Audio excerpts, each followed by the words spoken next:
पैसे लेकर के संसार का कोई भी आदमी ना कोई गुरु कर सकता है और ना कोई आध्यात्मिक आचार्य कर सकता है। बिना आत्म साक्षात्कार के संसार का कोई भी इंसान चाहे 10 करोड़ रुपए लेकर खड़े हो जाइए, इसको जागरूक नहीं कर सकते। कोर्स में जान सकते हैं कि जिस समय वाद युद्ध शुरू होता है तो उस बात को भी आप चेंज कर सकते हैं। पहली बात तो उनको कोई स्टडी नहीं करता, उनके बारे में कोई पढ़ाई नहीं करता, और कोई करता है और किसी गुरु से पूछता है उस बारे में तो वो कहते हैं बात ही मत करो। व्यापार उसमें कामयाबी नहीं मिलेगी, पैसा तो आ जाएगा लेकिन वो भोग नहीं कर सकता उस पैसे। यूनिवर्सिटी में ये पास है लेकिन उनके पास थ्योरी है, प्रैक्टिकल है।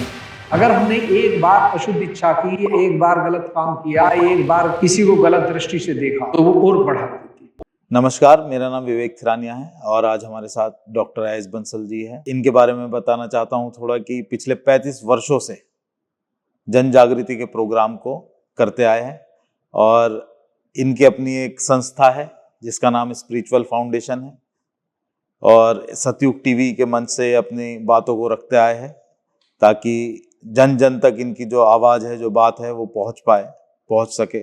और बहुत सी जगहों पे सरकारी संस्थान हैं जैसे कि हॉस्पिटल हो गए, यूनिवर्सिटीज़ हो गई, स्कूल्स हो गए और भी इस तरीके के बहुत से प्लेटफॉर्म जहाँ तक वो अपनी आवाज़ वो रख पाए, पहुँचा पाए, उनकी पूरी कोशिश रहती है कि हर जगह अपनी वो आवाज़ पहुँचा पाए लोगों के लिए, जो वो करना चाहते हैं वो कर पाए। डॉक्टर साहब, आज का जो हमारा सब्जेक्ट है, जो जिस पे हम चर्चा करना चाहते हैं, वो है कुंडलनी को लेकर।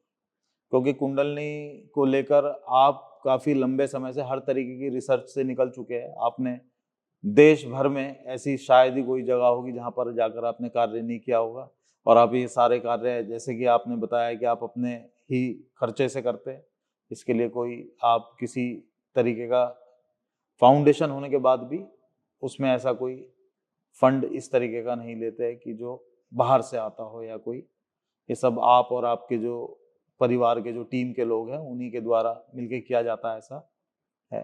तो हमारा दरअसल एक मेन देश में एक जो जागृति है कुंडलनी को लेके, जो गलत तरीके से प्रेजेंट है, एक हमारा उसको लेके हम चाहते हैं कि आप इस पे प्रकाश डालें कि किस तरीके से इसका जागरण होता है, किस तरीके से इसके बारे में, एक तो लोगों के अंदर बहुत ज़्यादा इसको लेके गलत भ्रांतियाँ है कि बहुत सी बातें हैं जो आप जानते भी होंगे, आप सिर्फ सर्च भी करेंगे तो उसमें भी आ जाता है कि क्या क्या है, क्या क्या नहीं है।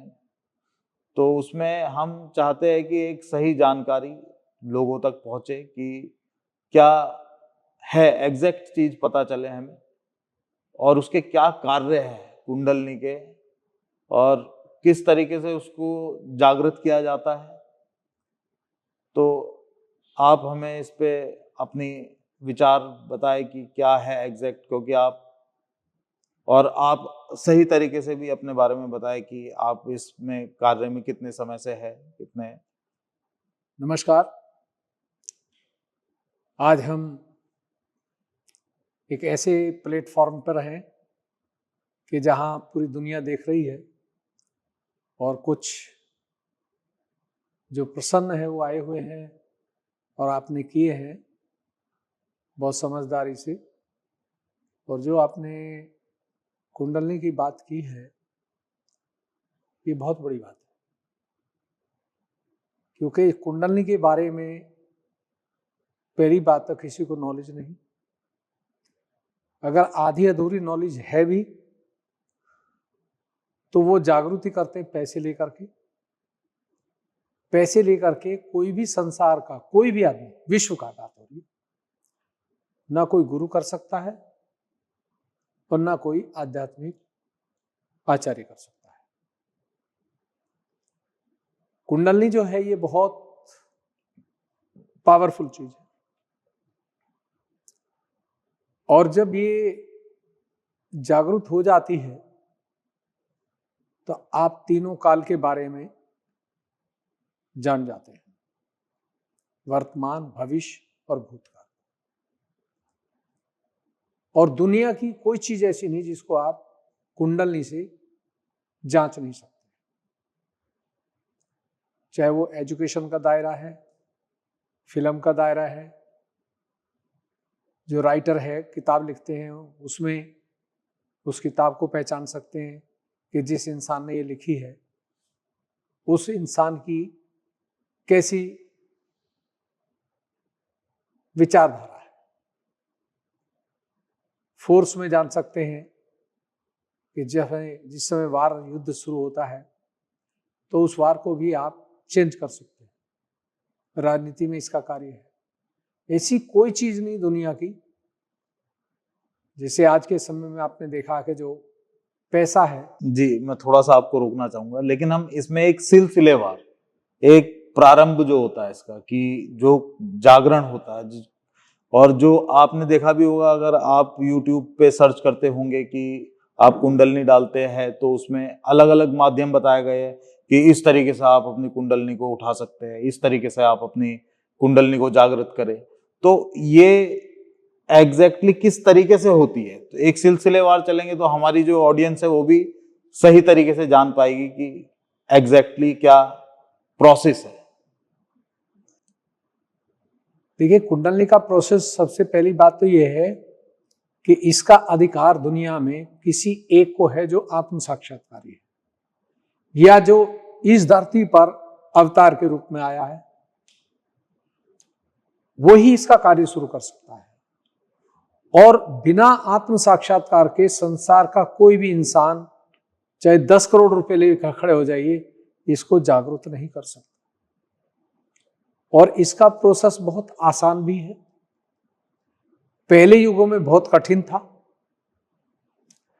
आज के युग में आसान हुआ, क्योंकि जब इस संसार में कोई भी इंसान का शरीर धारण करके कोई इनकारनेशन आता है, उसको आप सदगुरु बोलें या श्री कृष्ण भगवान बोलें, किसी भी मजहब का कोई भी इंसान ले लीजिए, क्योंकि सभी में आए हैं महान पुरुष, तो उनको ये पावर होती है। लेकिन पिछले युगों में ये पावर बहुत कम दी गई थी। ये पावर जैसे गुरु नानक देव आए तो उनको भी इतनी नहीं दी गई थी। उन्होंने बातचीत की, बताया और दसम द्वार की बात की, तो बाला मर्दाना तक ही दे पाए थे वो, बाकी को नहीं दे पाए। पैगंबर साहब आए तो एक हसन हुसैन तक रह गए वो। जीसस क्राइस्ट आए तो उन्होंने भी 12 लोगों को दिया था, इससे ज्यादा वो भी नहीं दे पाए। कृष्ण भगवान ने एक अर्जुन से बात की थी, उन्होंने दिया लेकिन लीला रचा करके दिया, कहीं मटकी फोड़ के दिया, कहीं गोपिकाओं के कपड़े उठा के दिया। तो ये जो आत्म साक्षात्कार दिया जाता है, ये सबसे पहली बात है कि निशुल्क दिया जाता है। अगर इस पर कोई पैसे की बात करता है तो समझिए कि वो झूठ है। लेकिन आप देखते होंगे कि हमारे जितने भी गुरु है आजकल देश में, उनके बड़े बड़े आश्रम और हुजूम एक चलता है साथ में। तो ये सब मतलब ये इनका उद्देश्य क्या है? ये एक्चुअली लोगों के लिए कुछ भला चाहते हैं या भला करना चाहते हैं, या क्या इस पे आप कहना चाहेंगे कि किस तरीके से ये अपना कार्य करते हैं और क्या करते हैं? देखिए, जितने भी आज आध्यात्म के गुरु हैं उनमें बहुत बहुत परसेंटेज ऐसी कम है जो भगवान के बारे में पाना चाहते हैं, लेकिन उनको भी नहीं मिल पाया, क्योंकि कोई ट्रैक बताने वाला नहीं है।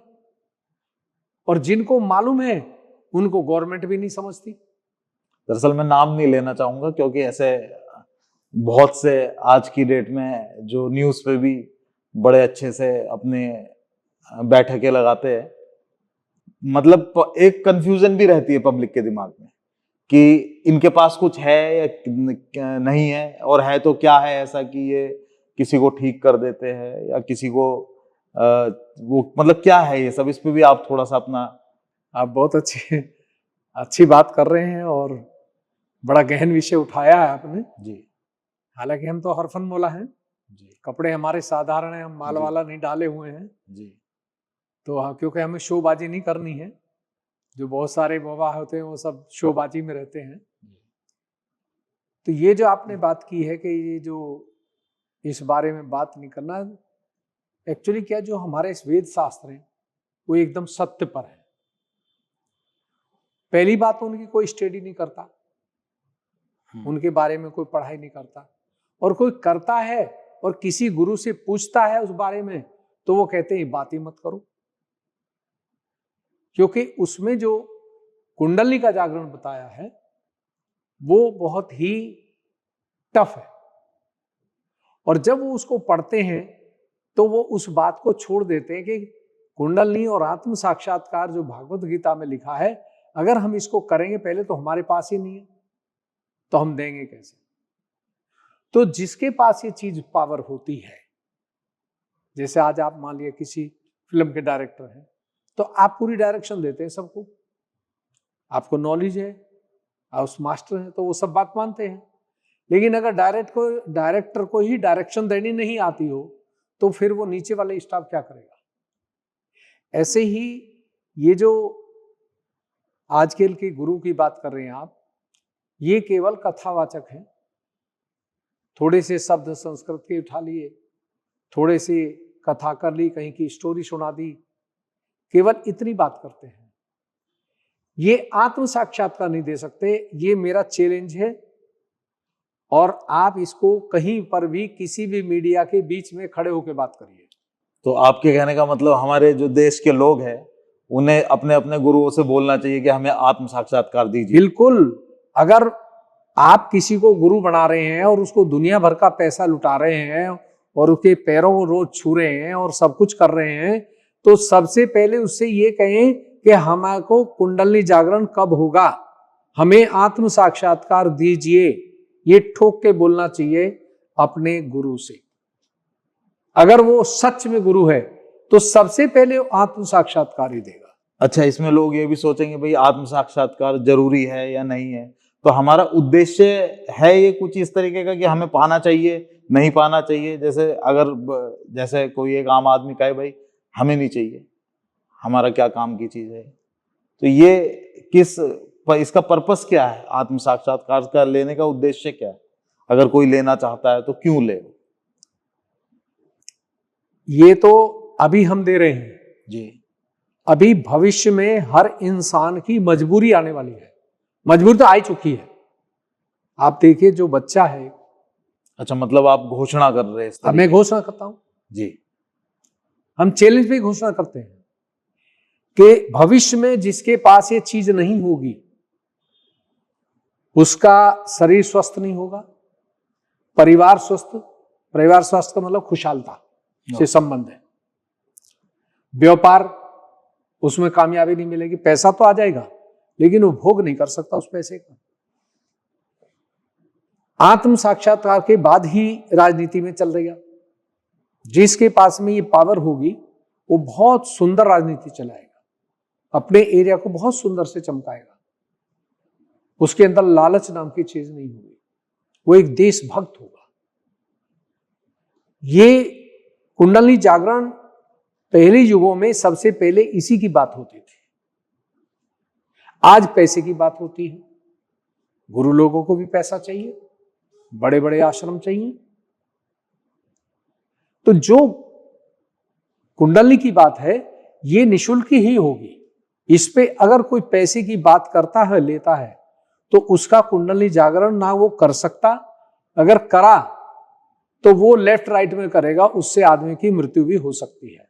अच्छा, लेफ्ट राइट, इससे भी ये लेफ्ट राइट से मतलब या तो वो तामसी पावर से करेगा या राजसी पावर से करेगा। अच्छा, ये गीता में पूरा दिया हुआ है। मतलब बीएड में भी ये क्वेश्चन है, बहुत बड़ा क्वेश्चन है ये। तो अपरा और परा इसके बारे में ये प्रशिक्षण है, यूनिवर्सिटी में ये पास है, लेकिन उनके पास थ्योरी है, प्रैक्टिकल नहीं है। प्रैक्टिकल एक सहयोगी के पास आज, क्योंकि परम पूज्य श्री माता जी निर्मला देवी का जो अवतार आया है इस युग में, उनको पहचानना हर एक के बस की नहीं था। क्योंकि जो साधारण कपड़ों में साधारण पब्लिक के बीच में बात करे उसको कौन मानेगा। हाँ, अगर वो स्पेशल टाइम दे, इसी टाइम में मिलूंगा, इतने पैसे लगेंगे फीस के, तो वो पब्लिक लहराती है फिर, क्योंकि आज पैसे का बोलबाला है।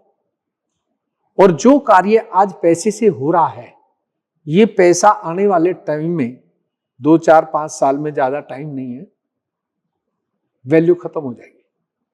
मतलब ये आपकी दूसरी घोषणा हो गई इंटरव्यू के चलते। आज भी आप देख लीजिए, पूरे वर्ल्ड में कोई भी इंसान जिसने पैसा बहुत इकट्ठा किया है, उसके 3 परेशानी मिलेगी। या तो स्वास्थ्य गायब, या बच्चे डल दिमाग, या घर में 1 बीवी 2 बीवी। कहीं नजर मान लो, क्योंकि जैसे ही पैसा नाजायज आया तो फिर नाजायज अवगुण भी लेके आता साथ में। और जो हमारी sympathetic para system left side है, ये हमारे अवगुणों का भंडार है। अगर हमने एक बार अशुद्ध इच्छा की, एक बार गलत काम किया, एक बार किसी को गलत दृष्टि से देखा, तो वो और बढ़ा देती है। ये ज्ञानेश्वरी आप पढ़िए, ज्ञानेश्वरी में बड़ा, ज्ञानेश्वर जी ने इतना गजब लिखा है कि जो शायद ज्ञानेश्वरी पढ़ लेगा वो अपने आप ही पीछे हटेगा बुरी चीज से, अच्छी की तरफ चलेगा। और जिसको आत्म साक्षात्कार हो जाएगा वो चल ही नहीं सकता, वो तो क्वालिटी पे ही चलेगा, और क्वालिटी पे ही उसको इतना मिलेगा, उसकी तबीयत खुश रहेगी। तो ये लेफ्ट साइड जो आपने बताई, ये आत्म साक्षात्कार लेने के बाद की स्थिति के बारे में बताया है या पहले की? आत्म साक्षात्कार के बाद ही आपको इन चीजों का पता लगेगा। अच्छा। कि तामसी गुण क्या है, राजसी गुण क्या है, और सात्विक गुण क्या है। ये तो सभी जानना चाहेंगे कि क्या है, ये तो आप हमसे भी शेयर कीजिए कि तामसी गुण किन्हें कहते हैं और राजसी गुण। जो हमारी शरीर के अंदर 3 नाड़ी है जी पूरी दुनिया जानती है, डॉक्टर जानते हैं, वैद्य जानते हैं जी, कुछ समझदार लोग भी जानते हैं।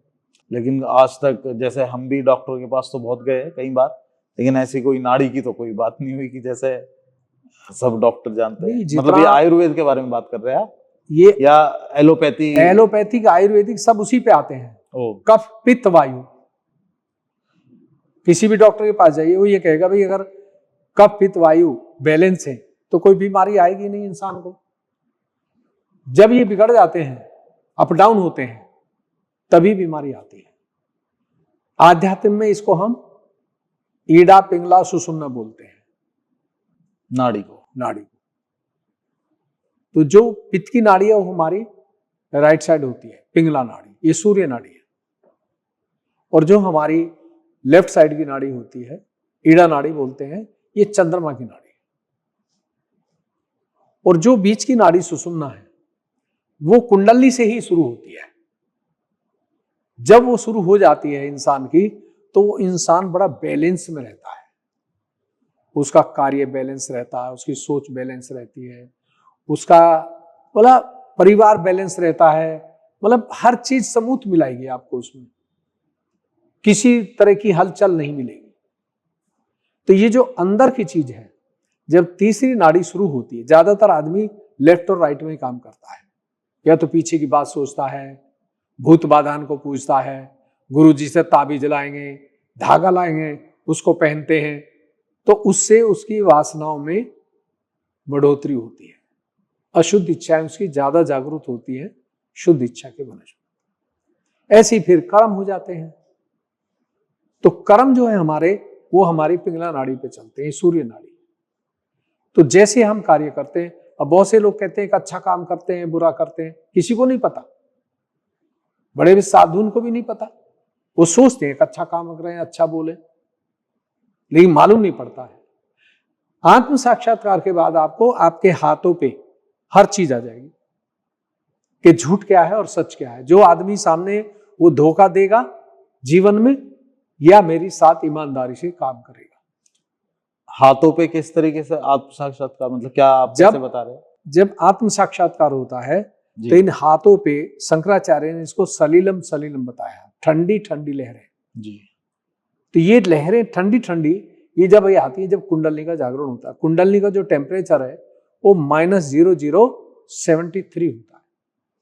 दरअसल आपको बुलाने का मकसद ये था हमारा कि ये जो ठंडी ठंडी आप बता रहे हैं, ये कि मतलब आप अपने आप को सतगुरु भी कहते, तो आप जागृत है अवस्था में है, तो ये जो ठंडी ठंडी आपने बताई है, ये हम भी फील कर सकते हैं आपके हाथों पे? हाँ हाँ, क्यों नहीं कर सकते। आप यहाँ से ऐसे देखेंगे तो ये अपने आप आएगी, अपने आप चालू होती है। इसे चालू करने की जरूरत नहीं पड़ती है, एक बार चालू हुई। इसको द्विज बोलते हैं, लोगों को नहीं मालूम। जब ये कुंडली का जागरण होता है तभी आदि ब्राह्मण होता है। ब्राह्मण उससे पहले नहीं होता है। कोई जाति में जन्म लेने से कोई ब्राह्मण नहीं होता है। ब्राह्मण का मतलब है जो ब्रह्म को जानता है, जो ब्रह्म शक्ति को पहचानता है जी। जैसे बहुत से मंदिर मस्जिद हैं, गुरुद्वारे हैं, तो उनमें भी ब्रह्म शक्ति को आप चेक कर सकते हैं, जिसमें ये निकलती है जी, जो स्वयंभू है। तो ये सिर्फ आत्म साक्षात्कारी जो होते हैं उन्हीं के अंदर से निकलती है, उन्हीं के अंदर से ये बहाव शुरू होता है जी, बाकी नहीं होता है। 10% तो हर इंसान में चलती रहती है, क्योंकि अगर ये नहीं चलेगी तो जीवन बंद। अच्छा, क्योंकि जब ये आती है, जब बच्चा गर्भ में 4 महीने का होता है तब ये आती है। ये भगवान का एक सीसीटीवी कैमरा बोलिए या ब्रह्म शक्ति बोलिए या रूहानी बोलिए, श्रुति बोलिए, कुछ भी नाम दे दीजिए, ये उस समय बच्चे में मां के गर्भ में आती है। जो पिंड होते हैं जी, बच्चे के गर्भ में पिंड होता है 2, माता पिता के संयोग से 2 पिंड होते हैं जी। एक स्त्री का मां का होता है, एक पिता का होता है। तो पहले पिंड में ये एंट्री करती है तालु से, पहले मुंह को तैयार करती है। अच्छा, जब बच्चा पेट में जन्म लेता है 3 महीने की अवस्था के बाद जब 4था महीना चलता है जी, तो उस समय ये एंट्री करती है हमारे शरीर में। तो तीसरे महीने में, चौथे महीने हाँ। फिर ये सबसे पहले शरीर को, मुंह को तैयार करती है, धड़ को, चेस्ट को। यहां आकर के जैसे ये धड़ का तैयार होता है यहाँ पे, तो तुरंत दूसरा हिस्सा इसमें जुड़ता है अपने आप। और तब हमारी माँ बोलती है बच्चे का हिलना डुलना चलना शुरू हुआ। अच्छा, डॉक्टर कहता बच्चे में एनर्जी आ गई। ना डॉक्टर को पता ना माँ को पता। अब ये परमात्मा का काम चल रहा है। अब अगर उस दौरान में बच्चे को बहुत अच्छे से परिवरिश रखा, माँ ने अच्छे भजन गीता पढ़ी या जो भी ज्ञानेश्वरी पढ़ी, या पिता भी अच्छे विचारों का है, तो वो बच्चा बहुत ही सुंदर, भाग्यशाली और बुद्धिमान होता है। अगर उस दौरान में मां को तंग रखा, रोती पीटती रही, फादर ने शराब, आपके तंबाकू, दुनिया भर की एल्फेल का व्यसन किया, तो उससे बच्चा जो है ना वो फिर डैमेज हो जाता है। बच्चे को सुंदर बनाना, सुबुद्धि बुद्धिमान बनाना, ये माता पिता का कर्तव्य है। तो 4 से 9 महीने का जो रास्ता होता है, बीच का जो अंतर होता है, उसमें बच्चा तैयार होता है। वो भी कुंडलनी का ही कार्य, कुंडलनी का ही कार्य है, कुंडलनी का ही कार्य है, वो कुंडलनी ही है। और जब ये आई थी तो प्राण डाल दिए, बच्चा तैयार हो गया। और जब बच्चा तैयार होता तभी मां के गर्भ से बाहर आता है, जन्म लेता है। मतलब ये पहला प्रोसेस है कुंडलनी, फर्स्ट प्रोसेस है एक जान के अंदर आना, एक बच्चे के अंदर।